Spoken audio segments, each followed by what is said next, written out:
चलिए, आज का बहुत ही इम्पोर्टेंट सेशन होगा हमारा 3.3 का। आज हम पार्ट 2 पढ़ेंगे। पार्ट 1 में हम सिखा चुके हैं कि प्रतिस्थापन विधि से समीकरण युग्म को कैसे सॉल्व करते हैं। आज हम भाषा के क्वेश्चन पढ़ेंगे, यानी भाषा दिया रहेगा, उससे पहले तो हमें समीकरण का युग्म निकालना होगा और युग्म निकालने के बाद हम उसको सॉल्व करेंगे और इसमें विधि का भी नाम दिया गया है। चलिए क्वेश्चन हम शुरू करते हैं 3.3 का 3 नंबर क्वेश्चन से। 3 नंबर में हमारे पास 6 क्वेश्चन दिया गया है, हम एक एक करके सभी क्वेश्चन को सॉल्व करेंगे। तो चलिए पहला क्वेश्चन जो है, पहले कहता क्या है कि निम्न संख्याओं में रैखिक समीकरण का युग्म बनाइए और उनके हल प्रतिस्थापन विधि द्वारा ज्ञात कीजिए। तो याद रखेंगे कौन सा विधि करें, प्रतिस्थापन, यानी कि बनाने के लिए आप किसी भी विधि से बना सकते हैं, जिसमें आपको बताए थे विलोपन विधि, प्रतिस्थापन विधि, वज्र गुणनखंड विधि और ग्राफ विधि। इसमें से सबसे मेन होगा प्रतिस्थापन विधि। तो चलिए हम इसको जानते हैं कि पहला क्वेश्चन क्या कहता है।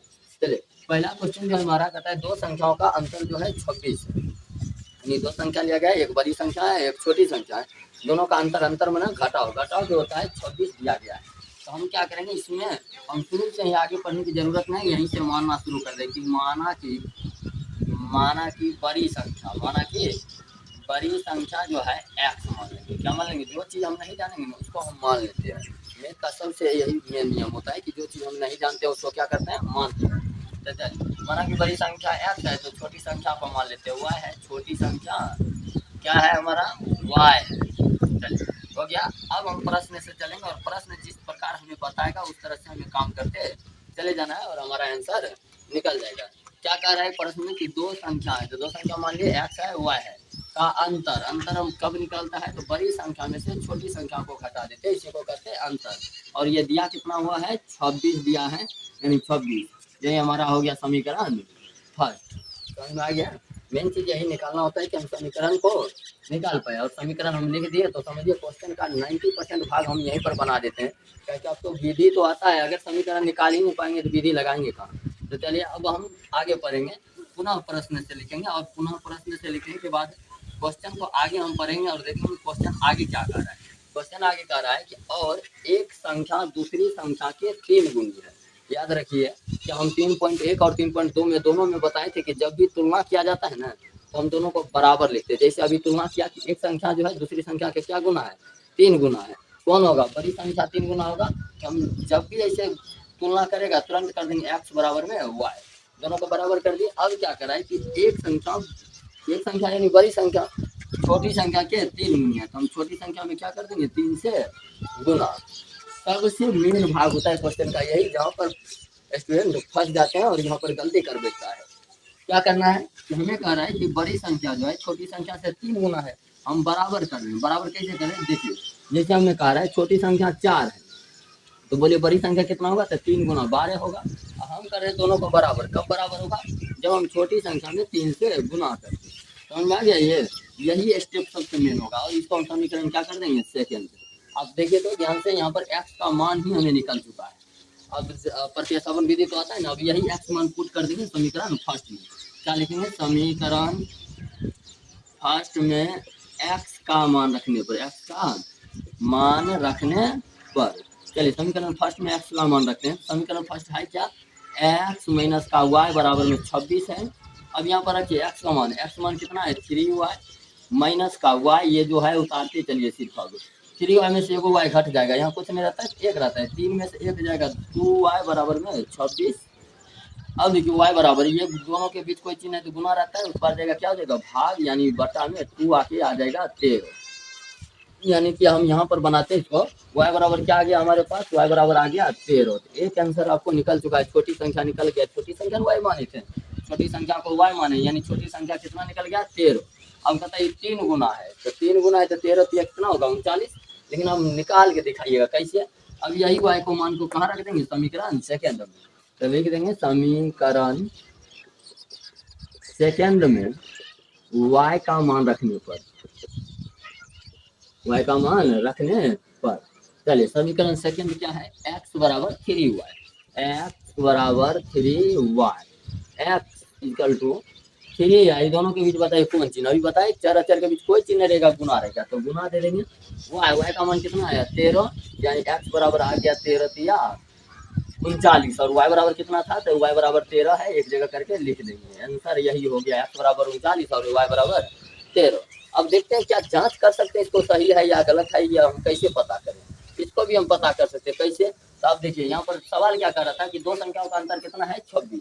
हम ये दोनों का अंतर निकाल के देखते हैं, बड़ी संख्या में छोटी संख्या को घटाइए, 39 में 13 जाएगा, कितना बचेगा 26, यानी काम कर गया पहला। दूसरा भी देख लेते, एक संख्या दूसरी संख्या से कहता है 3 गुना है, तो बताए 39 13 का क्या गुना है 3 गुना 13 या 39, तो दोनों नियम काम कर रहा है, यानी हमारा क्वेश्चन जो बनाया है इसका आंसर जो आया है 13 और 39 सही आंसर है, यानी आंसर देखने की कोई जरूरत नहीं, यहाँ से आप पता कर सकते हैं। चलिए अगर क्वेश्चन नंबर 1 समझ में आया तो इसको पूरी तरह से आप लोग एक स्क्रीनशॉट लीजिए, क्वेश्चन नंबर हम 2 बनाते हैं। चलिए तो आगे हम लोग क्वेश्चन नंबर 2 पर। क्वेश्चन नंबर 2 हमारा कहता है कि दो संपूरक कोणों में बड़ा कोण छोटा कोण से 18 डिग्री अधिक है तो उन्हें ज्ञात कीजिए। सबसे पहले इसमें आ गया है एक नया चीज, संपूरक कोण। संपूरक कोण ये कोई नया चीज है नहीं, ये तो आपको बेसिक लेवल से है, यानी बचपन से पढ़ जाते हैं संपूरक होता क्या है, पहले इसके बारे में जानते हैं। तो दो कोण का योग, दो कोण का योग यानी दो कोण को जोड़ेंगे ना, यदि 90 हो जाए, कितना हो जाए 90, इसको हम लोग कहते हैं पूरक कोण। क्या कहेंगे इसको, पूरक कोण कहते हैं, ठीक है। याद रखेंगे जब दो कोण का योग कितना हो जाए, यानी दो कोण जोड़ेंगे 90 डिग्री के बराबर हुआ तो उसको क्या कहते हैं, पूरक कोण। यदि दो कोण का योग 180 के बराबर हो जाए तो उसको कहते हैं समपूरक कोण। तो याद रखेंगे इसको, पहले याद कर लेंगे इस फॉर्मूला को, आपको ये याद रहेगा तभी क्वेश्चन पर आप काम कर पाइएगा। क्या कहते हैं, दो संपूरक कोण। संपूरक कोण क्या होता है, जब दो कोण को जोड़ते हैं 180 के बराबर हो जाता है, यानी दो कोण होगा, एक बड़ा होगा एक छोटा होगा। तो मानेंगे इसी को, माना कि बड़ा कोण जो है, बड़ा कोण वो कितना है x डिग्री, और छोटा कोण क्या मान लेंगे y डिग्री, छोटा कोण y डिग्री। सेम बात समझ करना है। अब हम क्या कहते हैं कि दोनों को प्रश्न से कहता है संपूरक कोण है। संपूरक कोण क्या होता है कि जब हम दोनों कोण को जोड़ देंगे, x और y को जोड़ेंगे तो 180 के क्या होगा, बराबर होगा। यही बात तो कह रहा है कि जब दो कोण का योग कितना हो जाए 180 के बराबर, तो उसको हम संपूरक कहते हैं। यहाँ क्वेश्चन पहले से कह रहे हैं संपूरक है, इसका मतलब है दोनों का योग करेंगे कितना होगा 180 के बराबर, और समीकरण हमारा बन चुका है ये फर्स्ट। हो गया। अब हम देखते हैं आगे पढ़ेंगे, पुनः प्रश्न में क्या करते हैं, क्वेश्चन का अगला पार्ट पढ़ते हैं, ठीक है। क्वेश्चन का अगला पार्ट क्या कर रहा है, क्वेश्चन का अगला पार्ट कर रहा है कि बड़ा कोण जो है छोटा कोण से 18 डिग्री क्या अधिक, तुलना कर दिया। अभी बताए थे कि जब भी तुलना करेगा दोनों को पहले बराबर कर देंगे, x बराबर कर देंगे y, यह है बड़ा कोण, यह है छोटा कोण। मतलब बड़ा कोण जो है छोटा कोण से 18 डिग्री अधिक है, लेकिन हम कर रहे हैं बराबर। क्या कर दिया, बराबर। कब होगा बराबर, तो ये 18 अधिक है, जिसको भी 18 क्या होगा, बढ़ाना होगा। हो गया। और यही हमारा बन चुका है समीकरण सेकेंड, और इसी समय में मान निकल चुका है x का, और यही x मान पुट कर देंगे कहाँ, समीकरण फर्स्ट में। क्या लिखेंगे, समीकरण फर्स्ट में x का मान रखने पर, समीकरण फर्स्ट में x का मान रखने पर, बोले x मान क्या हो जाएगा समीकरण फर्स्ट में रखेंगे तो, समीकरण फर्स्ट में यदि x का मान रखते हैं, समीकरण फर्स्ट है x प्लस का y बराबर में 180 है। इस तरह से x मान कितना रखना है, तो y प्लस 18 रखना है। प्लस का ये y है, ये अलग से y है, इसका मान रखे y प्लस 18, फिर y और बराबर में 180। हो गया। अब देखिए तो y कितना y हो जाएगा 2y, प्लस है उधर जाएगा क्या हो जाएगा माइनस, 180 और माइनस का 18। चलिए यहाँ पर हम बनाते हैं, सॉल्व करते हैं। यहाँ पर तो ये गुना में उस पर जाएगा क्या हो जाएगा भाग में, तो y बराबर यदि लिखे 180 में से 18 जाएगा कितना हो जाएगा 162/2। अब इसको काटिए, 8 गुना 16, 8 का 8, 81 हो जाएगा, यानी y का मान निकल गया 81। अब चाहे तो हम बता सकते हैं, छोटा कोण निकला 81, 18 अधिक है बड़ा कोण, तो 18 इसमें जोड़ दीजिए, 81 18 कितना हो जाएगा 99। लेकिन हम निकाल के भी देख सकते हैं, इसको समीकरण फर्स्ट और समीकरण सेकंड में रख देंगे। अभी बताए थे ना, जैसे समीकरण सेकंड में इसका मान रखेंगे, क्या लिखेंगे, समीकरण सेकंड में y का मान रखने पर, y का मान रखने पर बोलिए समीकरण सेकंड है क्या, x बराबर है y प्लस 18, x बराबर y प्लस का 18। तो बोलिए x बराबर क्या हो जाएगा, y का मान कितना है 81 और प्लस का 18 कितना हो जाएगा, दोनों को जोड़ने पर 99 डिग्री। तो x हो गया 99 डिग्री और y हो गया हमारा 81 डिग्री दोनों का। अब यही दोनों हमारा क्या हो गया आंसर। अब क्या हम जांच करके देख सकते हैं ना सही है या गलत है। क्या है, दो कोण तो निकल गया, दोनों का रहा था संपूरक है, संपूरक का मतलब अभी बता दिए थे, दोनों कोणों का योग कितना होगा 180। जोड़ के देख लीजिए, 9 1 10 और 9 8 17 1 18 180 के बराबर खुल रहा है, खुल रहा है। दूसरा शर्त भी देख लेते हैं, बड़ा कोण का छोटा कोण क्या है, 18 डिग्री अधिक है, तो बड़ा कोण में छोटा कोण को घटा दीजिए, 9 में से गया 8 और 9 में 7 गया जी 18 हो गया, तो 18 हो गया हमारा अधिक है ना, तो दोनों चीज मिल गया। इसका मतलब क्वेश्चन जो है जो कह रहा था उसके अनुसार हमारा जो आंसर है पूरा परफेक्ट आंसर आया, तो समझ में आ गया। अब जांच भी कर सकते हैं, तो चलिए इसका एक स्क्रीनशॉट लीजिए और क्वेश्चन नंबर हम लोग 3 पर चलते हैं। क्वेश्चन नंबर 3 हमारा कहता है कि एक क्रिकेट के टीम के कोच समझते हैं ना, कोच क्या होता है, जैसे हम पढ़ाते हैं तो हम पढ़ाते हैं शिक्षा जगत में हमें टीचर कहा जाता है, उसी तरह से क्रिकेट की जगत में क्रिकेट का जो सिखाने वाला होता है उसको हम लोग क्या कहते हैं, कोच कहते हैं। कहता है क्रिकेट के कोच ने क्या किया, 7 बल्ला और 6 गेंद 3800 रुपया में खरीदा, यानी 7 बल्ला लिया 6 गेंद लिया, कुल रुपया कितना दिया, 3800 रुपया दिया। उसके बाद कह रहा है कि बाद में उसने 3 बल्ला और 5 गेंद लिया 1750 रुपये में खरीदी। कहता प्रत्येक बल्ला और प्रत्येक गेंद का मूल्य ज्ञात कीजिए। यानी कि हम क्या करते हैं कि बल्ला और गेंद का मूल्य मांग रहा है, जो चीज मांगता है उसी को हम मान लेते हैं, ठीक है। यहाँ पर बल्ला मांग रहा है तो माना कि प्रत्येक बल्ले का मूल्य, प्रत्येक बल्ला का मूल्य मान लेंगे, बल्ला का मूल्य यानी एक बल्ला का मूल्य कितना होगा, यही है प्रत्येक मतलब एक, प्रति एक कितना 100 रुपया। इसी तरह से प्रत्येक गेंद का मूल्य कितना हो जाएगा, गेंद का मूल्य y रुपया हो जाएगा, कितना रुपया, y रुपया हो गया। इस तरह से और मान लिए कि माना कि बल्ला का मूल्य, एक बल्ला का मूल्य जो है x रुपया है और एक गेंद का मूल्य y रुपया है। अब जो प्रश्न कर रहा है प्रश्न के अनुसार चलेंगे। अब समझिए कि खुद से समीकरण निकालना सीखिए। अब सेम सब में है तो प्रश्न से जाएंगे, तो प्रश्न का पहला स्टेप देखेंगे, क्या कहता है पहला स्टेप, 7 बल्ला लिया, तो एक बल्ला का मूल्य माने x रुपया, बोलिए 7 बल्ला का मूल्य कितना, तो 7x, समझ में आ रहा है ना। जैसे एक बिस्किट का दाम यदि 10 रुपया है तो 4 बिस्किट लेंगे कितना हो जाएगा, तो 10 हो गया 40 रुपया। क्या करते हैं, गुना ही तो करते हैं, तो सेम यही बात, एक बल्ला का मूल्य 100 रुपया है तो 7 बल्ला का मूल्य 7x रुपया, यानी 7x। इसी तरह से एक गेंद का मूल्य y रुपया है तो 6 गेंद का मूल्य कितना हो जाएगा, 6y, और दोनों मिला के रुपया दिया, यानी जोड़ करके कितना रुपया दिया, 3800 रुपया। गया, देखिए हमारा समीकरण फर्स्ट निकल चुका है। इसी तरह से एक और समीकरण बनाएंगे, तो फिर पुनः प्रश्न से अब तो लगता है कि आसानी से ये पर समीकरण का युग निकाले जाएगा। पुनः प्रश्न से क्या करा है कि तथा बाद में उसने 3 बल्ला लिया, तो एक बल्ला का मूल्य x रुपया, तो 3 बल्ला का मूल्य बोलिए कितना हो जाएगा, 3x और 5 गेंद यानी 5y, और दोनों को जोड़ के कितना रुपया दिया है, तो 1750 रुपया दिया, और यही हमारा हो गया समीकरण सेकेंड। अब तो आप सोल्व करिए लीजिएगा, कौन सा प्रतिस्थापन विधि से कह रहा है ऊपर, तो प्रतिस्थापन विधि से ही बनाना है, कोई दूसरा विधि नहीं यूज करेंगे।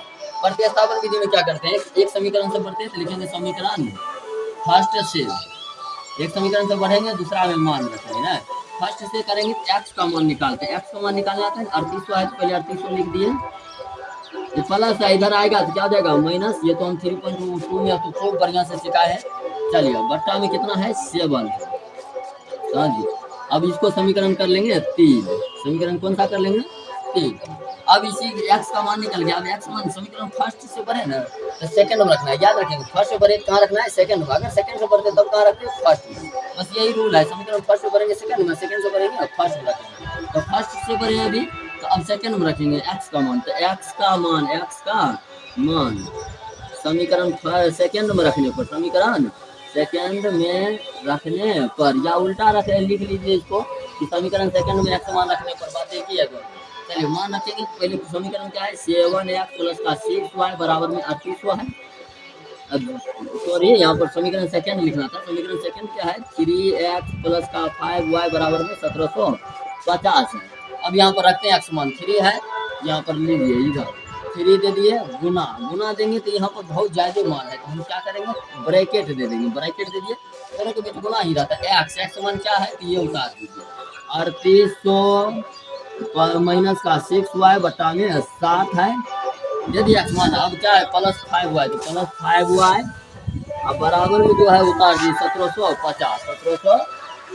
देखने में ही बड़ा लग रहा है, कुछ है नहीं, बस सब में वही नियम है, वही काम करना है कि सोल्यूशन करना है। चलिए सोल्यूशन करेंगे, कटेगा तो नहीं, गुना कर लेंगे, क्या कर लेना है गुना, ध्यान देखिए डबल जीरो तो हो ही देगा, आप देखिए 24 2 बचेगा 3 9 2 11, यानी 11,004 से इसको गुना करेंगे। अब यही 3 का गुना इसके साथ भी होगा, तो माइनस 18y बटा में 7 प्लस का यहाँ पर क्या है 5y बराबर में 1750। ये 5y उतारने पर भी ध्यान दीजिएगा, ये भी ऊपर उतार दीजिएगा, जोड़ दीजिएगा नहीं, ये अलग से है। तो इसके बटा में कुछ नहीं, एक होगा एलसीएम लेंगे, एलसीएम लेंगे कितना आ जाएगा 7, 11,400 इतना ही हो जाएगा, माइनस 18y हो जाएगा। अब यहाँ पर देखिए 1 से भाग देंगे 7, 7 पचे 35, ये दिन का जोड़ कर रहे हैं हम लोग 1750 हो गया। अब क्या करेंगे हम लोग 35y है, तो 35y में इसका 18y आ जाएगा, कितना हो जाएगा 17y। ये है प्लस में, उधर जाएगा क्या हो जाएगा माइनस में, तो पहले तो इसको ले जाते हैं, ठीक है। यहाँ पर ध्यान रखेंगे प्लस 11,000 कितना है 400 बराबर भाग में है, तो कहता जाएगा क्या देगा गुना, तिरछा तिरछी गुना कर दीजिए, गुना करेंगे तिरछा तिरछी क्या हो जाएगा 7 को 0 से गुना करेंगे 0, 7 पचे 35, 17 पचे 85 या 3, देखिए 0 के 0, 7 पचे 35, 7 सत्ते 49, 49 और 3 कितना हो जाएगा 52, 5 बच जाएगा 7 5 12 हो जाएगा, यानी 12,250 गुना कर दिए। अब कुछ नहीं करना, ये प्लस में उस पर जाएगा, माइनस में 17y बराबर हो जाएगा 12,250 माइनस 11,400 हो गया। अब बताइए घटा के कितना होगा, 12,250 में से 11,400 घटाएंगे तो ये आ जाएगा हमारे पास 850। अब बताइए दोनों के बीच कौन सा चीज गुना, इस पर जाएगा क्या होगा भाग, तो बट्टा में आ जाएगा 17 और 17 25 होता है 85, यानी 50 आंसर हमारा, यानी y का मान जो आया 50 आ गया, ठीक है। या तुम कोई दिक्कत सोल्यूशन खाली किए हैं बस बोर्ड मास का नियम से ना। अब ये हो गया हमारा समीकरण बना लिया और आ गया y का मान 50। अब यही 50 कहाँ रखेंगे समीकरण 3, क्या रखेंगे x मान समीकरण 3 में रखने पर आप आगे कर लीजिएगा। हम दिखा देते हैं यहाँ पर, अगर 3800 है 50 यहाँ मान रखेंगे, 50 रखेंगे 50 छक्के कितना हो जाएगा 300, 3800 में 300 जाएगा, बताइए कितना होगा 3500, 3500 को काट देंगे 7 से, 3500 होगा ना, 3500 का 7 से काटेंगे तो 500 आ जाएगा, यानी x मान हमारा कितना आएगा 500, x मान आ जाएगा 500 और y का मान आ गया 50। तो यहाँ पर x बराबर हो गया 500 आंसर, y बराबर हो गया 50। आप लोग मान रख लीजिएगा और आंसर निकाल लीजिएगा, ठीक है। तो चलिए ये स्तर पर खत्म कर रहे हैं। तो ये क्वेश्चन भी 3 नंबर बहुत ही आसान क्वेश्चन था, कि जैसे जैसे कहा गया क्वेश्चन कि कितना बल्ला है कितना गेंदा है, बल्ला और गेंद का दाम मान लिए 100 और y जितना जितना लिया उससे गुना करके हम समीकरण 2 निकाल लिया और प्रतिस्थापन विधि से हल कर दिए, ठीक है। अब इसका एक स्क्रीनशॉट लीजिए और हम क्वेश्चन नंबर 4 पर चलते हैं। नंबर 4 देखेंगे और क्वेश्चन नंबर 4 जो हमारा होगा सबसे इम्पोर्टेंट क्वेश्चन है और यहाँ पर थोड़ा सा लंबा भी होगा, तो ध्यान से देखिए। क्वेश्चन बहुत लंबा है, बनाना सबसे आसान है, यानी क्वेश्चन को हम समझ पाए लंबा क्वेश्चन को तो आसानी से बना सकते हैं, लेकिन कब जब हम क्वेश्चन को समझ जाते हैं तब। तो चलिए क्वेश्चन नंबर 4 हमारा क्या कहता है कि एक नगर में टैक्सी के भाड़े में एक नियत भाड़े के अतिरिक्त चली गई दूरी पर भाड़ा सम्मिलित किया जाता है, सम्मिलित मतलब जोड़ा जाता है, ठीक है। क्या कर रहा है कि एक नगर में भाड़ा जो है एक नियत है, नियत मतलब कांस्टेंट जो कभी बदलता नहीं है, वो फिक्स है, ठीक है। होता है ना, जैसे हमें कहीं जाना है तो एक बस स्टैंड से दूसरे बस स्टैंड तक जाते हैं तो हमारा भाड़ा जो होता है फिक्स होता है, उसी को कहते हैं नियत। और कुछ अलग दूरी तक जाना है, यानी उससे 2 किलोमीटर 4 किलोमीटर आगे जाना है, उसके लिए अलग से भाड़ा लिया जाता है। क्या इसी के हिसाब से नहीं, इसका अलग अलग भाड़ा होता है। इसी तरह से यहाँ भी करा है कि एक नियत भाड़ा के अतिरिक्त चली गई दूरी के लिए जो पर भाड़ा जो है सम्मिलित किया जाता है, यानी जोड़ा जाता है। कहता है 10 किलोमीटर दूरी के लिए भाड़ा 105 रुपया और 15 किलोमीटर की दूरी के लिए 155 रुपया है। तो नियत भाड़ा तथा प्रति किलोमीटर भाड़ा ज्ञात करना है। कहता है क्या होगा, हम यही जो चीज मांगा है वही को हम मानेंगे, ठीक है। तो माना कि नियत भाड़ा, माना कि नियत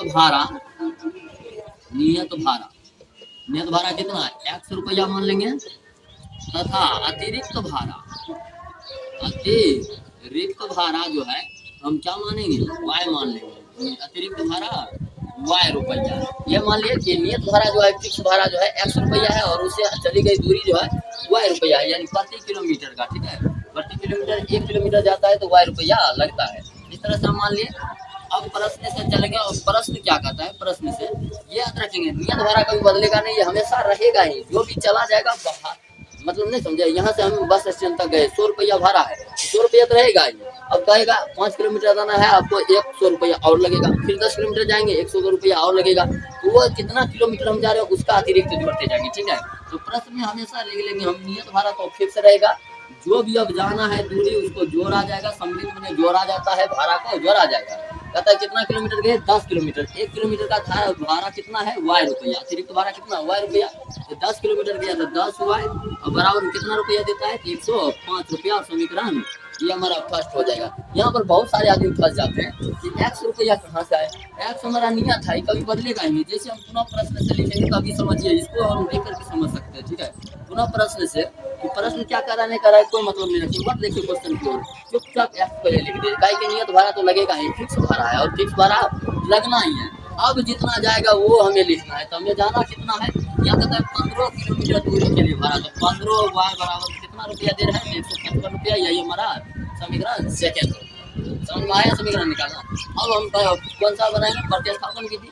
तो प्लस है उस पर जाएगा माइनस, तो यहाँ लिख देंगे समीकरण फर्स्ट से। चलिए समीकरण फर्स्ट से x बराबर क्या हो जाएगा, प्लस है उस पर जाएगा माइनस, यानी 105 माइनस 10 y। इसको समीकरण कितना कर लेंगे, 3। अब यही मान समीकरण फर्स्ट वाला जो है x का जो मान है ये रख देंगे समीकरण सेकेंड में। क्या लिखना है, समीकरण सेकेंड में x का मान रखने पर, x का अब तो बना रहे हैं सब में से इतना ही काम कर रहे हैं, प्रतिस्थापन विधि सब बना रहे हैं। बस मेन था कि हम समीकरण को निकाल पाए। चलिए समीकरण सेकंड में रखना है। समीकरण सेकंड क्या है, x प्लस का 15y बराबर में 155। 100 कितना है, 55 है। x मान रखना है 105 माइनस 10y प्लस का 15y बराबर में 155। अब यहाँ पर देखिए ध्यान से कि 15y में से 10y घट जाएगा, कितना बचेगा, तो 5y बचेगा। तो 5y, ठीक है। 15y में से 10y गया, 5y 105 प्लस में है, उस पर जाएगा क्या हो जाएगा, माइनस, यानी 155 माइनस 105 हो गया। अब हम घटाएंगे तो 5y बराबर हो जाएगा 155 में से 5 गया, कितना हो जाएगा 150। 150 करते सीधा 50 होगा ना, 155 में से 105 घट जाएगा, 50 हो जाएगा। दोनों के बीच गुना है, उधर जाएगा क्या हो जाएगा, भाग।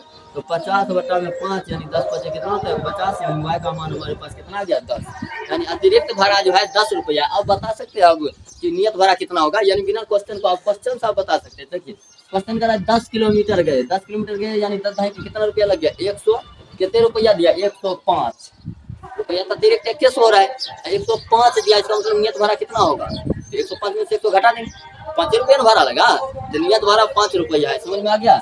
दूसरा पर भी हम चेक कर सकते हैं कि गया था कितना किलोमीटर, तो कहता है 15 किलोमीटर, तो 15 था ही 150 रुपया, तो इसी का लग गया 150। तो नियत भाड़ा कितना लगा होगा, 155 दिया है, तो 150 तो अतिरिक्त भाड़ा था, 5 रुपया फिक्स भाड़ा, यानी नियत भाड़ा भी 5 रुपया आएगा। तब निकालेंगे, तब समीकरण 3 में रखते हैं इसका मान। तो समीकरण 3 में y का मान रखने पर, ये तो नियम है किसका, प्रतिस्थापन विधि का है, मान रखने पर। चलिए रखने पर तो समीकरण 3 क्या है, इधर से देखिए, x बराबर 105 माइनस 10y, x बराबर 105 माइनस 10y।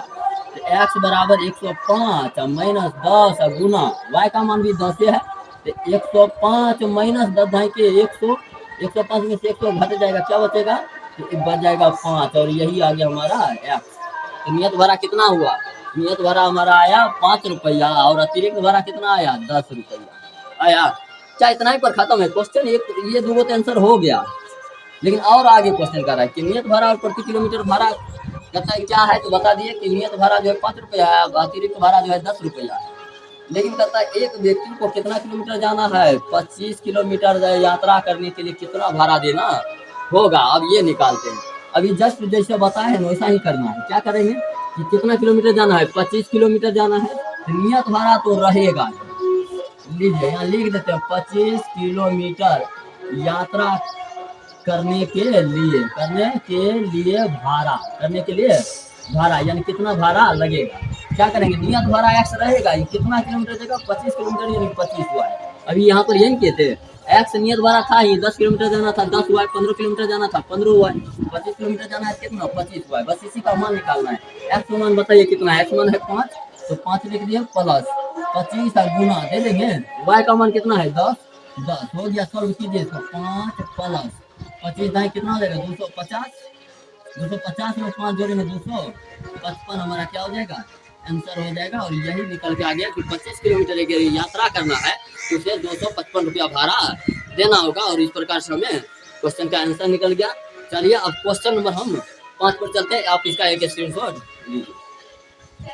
लोग 5 देखेंगे और इसके बाद लास्ट क्वेश्चन ही बचा है, एक और क्वेश्चन इस एक्सरसाइज का। तो हम देखेंगे एक्सरसाइज 3.3 का क्वेश्चन नंबर 3 का 5 नंबर। और इस 3 का 5 नंबर में हम देखेंगे कि समीकरण का जो युग्म बनाना है, पहले युग्म बनाना सीखते हैं हम आसान तरीका से। कहता है यदि किसी भिन्न के अंश और हर दोनों में 2 जोड़ दिया जाए। अब पहले हम समझ लेते हैं भिन्न क्या होता है। तो भिन्न जो होते हैं, भिन्न इसमें 2 भाग होते हैं, एक होता है अंश और एक होता है हर। तो ऊपर वाला को अंश कहते हैं, नीचे वाला को क्या कहते हैं, हर कहते हैं। यहाँ अंश और हर का जो नाम देने हैं समझ जाइए ना। तो भिन्न बनाना सीखना है। कहता है अंश और हर दोनों में 2 जोड़ दिया जाता है तो क्या होता है, भिन्न 9/11 हो जाता है। तो पहले तो हम माने कि अंश हाई कितना, किसमें हम जोड़े। तो हम बोले जो जानते थे उसको क्या करते हैं, मानते हैं। तो लिखेंगे क्या, माना कि किसी भिन्न का अंश, किसी भिन्न का अंश मान लेते हैं। भिन्न का अंश क्या मान लेंगे, x, ठीक है। और तथा लिख देते, तथा भिन्न का, ऐसे लिख दे, ऐसे कर दे, भिन्न का हर y मान लेते हैं। तो भिन्न जो बनेगा, भिन्न बनाइएगा क्या बनेगा, तो भिन्न बनेगा x बट्टा में y, यानी बनेगा अंश को ऊपर लिखे हर को नीचे, यानी x बट्टा y बन जाएगा। अब प्रश्न से चलते हैं और प्रश्न जैसा जैसा करता है वैसे वैसे करते चलिए, आसानी से बन जाएगा, ठीक है। तो अब हम कहते हैं क्वेश्चन क्या कर रहा है कि यहाँ पर कि अंश और हर दोनों में 2 जोड़ दिया जाए। तो हम तो अंश क्या है, x है, हर क्या है, y। इसमें भी कहता है 2 जोड़ दिया जाए, इसमें भी 2 जोड़ दिया जाए। तो भिन्न जो होता है 9/11 हो जाता है। कितना हो जाता है, 9/11 हो गया, समझे। अब इसको आप सॉल्व कर लीजिएगा कैसे, यहाँ पर हम और बनाते हैं, एक और स्टेप दिया है। तो पुनः प्रश्न से लिख देंगे, इसको भी हम बना देते हैं। यदि अंश और हर दोनों में 3 जोड़ दिया जाए, यानी अंश और हर दोनों में कहता है कितना जोड़ना है, तो 3 जोड़ना है। क्या हो जाता है, तो भिन्न कहता है 5/6 हो जाता है। हो गया, 2 समीकरण निकल जाएगा और दोनों समीकरण को आप सॉल्व कर लीजिएगा। करना क्या है, तिरछा तिरछी गुना कर दीजिए। तो तिरछा तिरछी गुना करेंगे, 11 के x से गुना कर देंगे, 11x प्लस का 11 गुना कितना हो जाएगा, 22। इसी तरह 9y हो जाएगा बराबर में 9y बराबर 9 प्लस 9 दूना 18। इसी तरह यहाँ भी गुना कीजिए, 5-6x तो 6x प्लस का 18 अब बराबर हम 5 को y से गुना करेंगे, 5y प्लस का 15 हो गया। अब क्या करें, चर और अचर को एक तरफ कर लेते हैं। चलिए यहाँ पर 11x है, 11x ये प्लस में इधर आएगा, माइनस का 9y हो जाएगा, बराबर में बचेगा क्या 18, ये प्लस है इधर आएगा तो माइनस का 22। इसको सॉल्व करेंगे, 11x माइनस 9y बराबर में -4 बचेगा। इसको समीकरण क्या कर देंगे, फर्स्ट। इसमें क्या करेंगे, इसमें एगो x को मान ही निकाल लेते हैं, ठीक है, आसान हो जाएगा। जिससे प्लस है उधर जाएगा माइनस, तो 6x बराबर क्या हो जाएगा, 5y प्लस का 15 माइनस 18 हो जाएगा। अब x बराबर निकालते हैं, तो दोनों के बीच गुना है, उधर जाएगा तो बट्टा में आएगा। तो यहाँ 5y है तो 5y है, प्लस वाला जाता कि माइनस वाला जाता है, तो माइनस वाला ज्यादा है। 18 में जो 15 हो जाएगा तो कितना हो जाएगा, 3 बट्टा में आ जाएगा 6। इसको समीकरण क्या कर लेंगे, सेकंड। और ये हमारा x का मान निकल चुका है। अब इस x के मान को कहाँ बैठा देंगे, समीकरण फर्स्ट में रख देंगे, निकल जाएगा एक आंसर, उसी को इसमें रखेंगे, आंसर निकल जाएगा। अब आप लोग आगे करिए लीजिएगा। तो हम इस क्वेश्चन को यहीं पर छोड़ते हैं, क्वेश्चन नंबर अंतिम पर 6 नंबर पर चलते हैं। तो चलिए आप इसको समीकरण बनाना सीख गए ना, आप आगे सॉल्व कर लीजिए, ठीक है। नहीं हो पाएगा तो कमेंट कीजिएगा, हम फिर से इसको सॉल्व करेंगे। चलिए अब क्वेश्चन नंबर हम लोग 6 देखेंगे और 3.3 का क्वेश्चन नंबर 6 यानी लास्ट क्वेश्चन है इसका। तो क्वेश्चन नंबर 6 में हम लोग अब इसको सीख करके चैप्टर को आज मतलब एक्सरसाइज को इंड करना है और हम अगले एक्सरसाइज के लिए शुरुआत करेंगे। तो चलिए शुरू करते हैं हम लोग। क्वेश्चन नंबर 6 का है, 5 वर्ष बाद जैकब की आयु उसके पुत्र की आयु से 3 गुनी थी तो हो जाएगी, ठीक है। अब कहता है कि 5 वर्ष बाद जो है जैकब की आयु जो है उसके पुत्र की आयु से 3 गुनी हो जाएगी। इस तरह का क्वेश्चन हम पहले भी बना चुके हैं पिछले भाग में कि उसमें क्या था, खाली नाम बदली था। जैकब की जगह पर वहाँ था आफ्ताब का नाम था, किसका नाम था, तो आफ्ताब का नाम था जैकब की जगह पर, और यहाँ पुत्र के जगह पर वहाँ पर वहाँ क्या था, आफ्ताब की पुत्री था। बात एक ही है, बस नाम बदल दिया है। क्वेश्चन को सेम सॉल्व करेंगे, समझ रहे हैं। वहाँ पर हम खाली ग्राफ विधि से किया था, यहाँ पर कौन विधि से करना है, तो प्रतिस्थापन विधि से करना है, बस यही फर्क है विधि का, ठीक है। जब भी क्वेश्चन सेम है, अगर आप वहाँ पर पूरी तरह से रिवाइज किए होंगे तो तो अभी आप खुद से समीकरण निकाल भी लीजिएगा और सॉल्व भी कर दीजिएगा। तो थोड़ा सा पिछले वीडियो अगर नहीं देखे तो उसका लिंक हम डिस्क्रिप्शन में डाल देते हैं, आप लोग उसको पहले देख लीजिएगा ताकि ये भी क्वेश्चन आपको समझ आए और पिछला भी बने, सभी विधि भी आप जान पाए। ठीक है, तो यहाँ पर देखिए कहता है 5 वर्ष बाद जेकब की हुआ, तो मानेंगे माना क्या है, तो जो चीज़ हमें मानता हो, तो जेकब की आयु है, तो माना कि जेकब की आयु जो है x वर्ष मान लेते हैं, x वर्ष, और उसके पुत्र की आयु तथा जेकब के पुत्र की आयु, जेकब के पुत्र की आयु जो है y वर्ष मान लेते हैं। क्या मान लेते हैं? y वर्ष। ये दोनों को तो मानना तो हर हाल में है। अब जैसा जैसा क्वेश्चन कहेगा वैसा वैसा काम करना है। तो प्रश्न से चलेंगे। प्रश्न कहता है कि जेकब की आयु उसके पुत्र की आयु से कब? 5 वर्ष बाद। तो 5 वर्ष बाद में क्या होगा? 5 वर्ष बाद मान लीजिए आज हम 20 साल के हैं, 5 वर्ष बाद कितना साल हो जाएगा? 25 साल। क्या हमरे बढ़ेगा कि हमारे साथ कोई और है यहाँ पर, उनका भी बढ़ेगा? समय तो सबके लिए समान बढ़ता है। तो 5 वर्ष बाद कितना हो जाएगा? 20 से 25 कैसे आएगा? जोड़ करके। यहाँ भी करेंगे कि अभी वर्तमान आयु माने, ठीक है, कि जेकब की यहाँ पर लिख देंगे वर्तमान आयु। वर्तमान माने अभी के समय आयु जो है x वर्ष है, तो 5 वर्ष बाद का है कितना हो जाएगा? x प्लस का 5 वर्ष। इसी तरह से इसके पुत्र का आयु कितना हो जाएगा? तो पुत्र का हो जाएगा y प्लस का 5 वर्ष। हम दोनों को कर देंगे बराबर। तुलना में हमेशा बराबर करते हैं, कहता है 3 गुनी हो जाएगी। क्या गुनी हो जाएगी? 3 गुनी किसका हो जाएगा? पिता का उम्र क्या हो जाएगा? 3 गुना, पुत्र के आयु के 3 गुना। हमें करना है बराबर। अभी सिखाए थे ये क्वेश्चन, इस तरह का बहुत बार आ रहा है, तो हम बार बार करते हैं। यहाँ पर पूरा ध्यान देना है।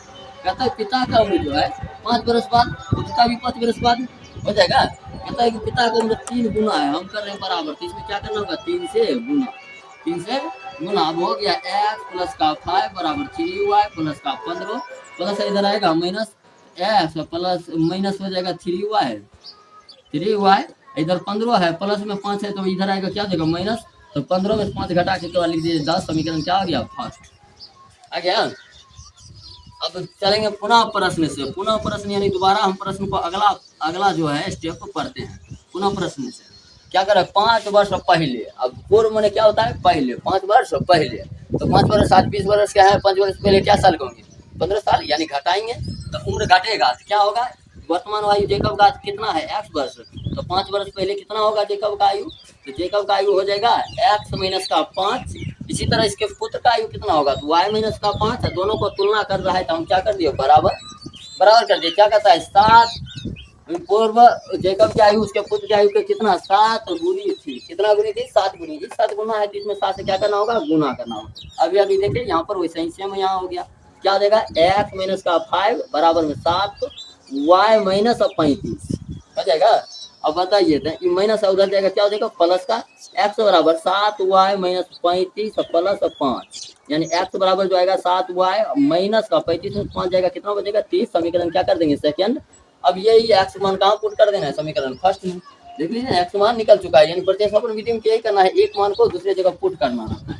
तो चलिए क्या लिखेंगे? समीकरण फर्स्ट में x का मान रखने पर, x का मान रखने पर, समीकरण फर्स्ट में x का मान रखते हैं। तो समीकरण फर्स्ट है क्या? तो x है माइनस का 3y है बराबर में कितना है? 10 है। यहाँ से उतार दिए। अब हम रखेंगे खाली मान। तो x का मान कितना है? 7y माइनस 30, तो 7y माइनस का 30 माइनस 3y बराबर में कितना है? 10। 7y में 3y जाएगा, कितना बचेगा? 4y माइनस है, उधर जाएगा क्या हो जाएगा? प्लस 10 प्लस 30, यानी 4y बराबर कितना हो जाएगा? 40। गुना है उस पर जाएगा, क्या हो जाएगा? भाग, यानी 40 बटा में 4 कट के आ जाएगा 10, यानी y का मान कितना आ गया? 10। y कौन है? पुत्र का आयु ना है, तो पुत्र हो गया 10 वर्ष का। ठीक है। अब पिता का भी उम्र निकालेंगे। तो ये समीकरण सेकेंड में रख देते हैं। क्या लिखेंगे? समीकरण सेकेंड में y का मान रखने पर, समीकरण सेकेंड में y का मान रखने पर, y का मान रखने पर। चलिए समीकरण सेकेंड क्या है? समीकरण सेकेंड यहाँ से देखिए, x बराबर 7y माइनस 30, x बराबर में 7y माइनस का 30 है। x बराबर 7 गुना y का मान कितना है? 10 माइनस 30, यानी x बराबर हो जाएगा 10 सत्ते 70 में 30 जाएगा, कितना बच जाएगा? 40। यही हमारा क्या हो गया? आंसर। x मान आ गया 40 और y का मान कितना आया? 10 आया। और इस प्रकार से हमारा आंसर निकल चुका है कि पिता का उम्र जो है 40 है और पुत्र का उम्र कितना है? 10 बरस है। ठीक है, चलिए अब इसी के साथ हमारा पूरा चैप्टर खत्म होता है। अब हम लोग 3.4 में पढ़ेंगे। 3.4 का क्वेश्चन को हम सॉल्व करेंगे, जिसमें विलोपन विधि और प्रतिस्थापन विधि दोनों का मिक्सचर है, दोनों को मिक्सिंग करके दिया गया है उस चैप्टर में। बहुत ही अच्छा होगा कि आप ये भी याद करके आइए, मतलब बढ़िया से सीख के रिवाइज वाइज करके आइए प्रतिस्थापन विधि से। वहाँ भी प्रतिस्थापन बनाना है, ठीक है, वहाँ एक नया विधि विलोपन सीख लेंगे, तब जाके बनाएंगे। तो ये समझिए कि जो भी पीछे पढ़ाते चलते हैं इसको आप ठोस मजबूत तरीका से पढ़ते जाइए, ताकि आगे चल के प्रॉब्लम ना हो। ठीक है, तो पढ़ाई पर एकदम रिवाइज। सबसे मेन चीज़ क्या है, हमारे पढ़ाने से या आपको ये वीडियो देखने से कोनो फायदा होने वाला नहीं। फायदा कब होगा, जब इसको रिवाइज कीजिएगा तभी। तो इसके लिए आप लोग ज़्यादा से ज़्यादा सेल्फ स्टडी कीजिए, और मिलते हैं अगले वीडियो 3.4 में। चलिए आज के लिए जय।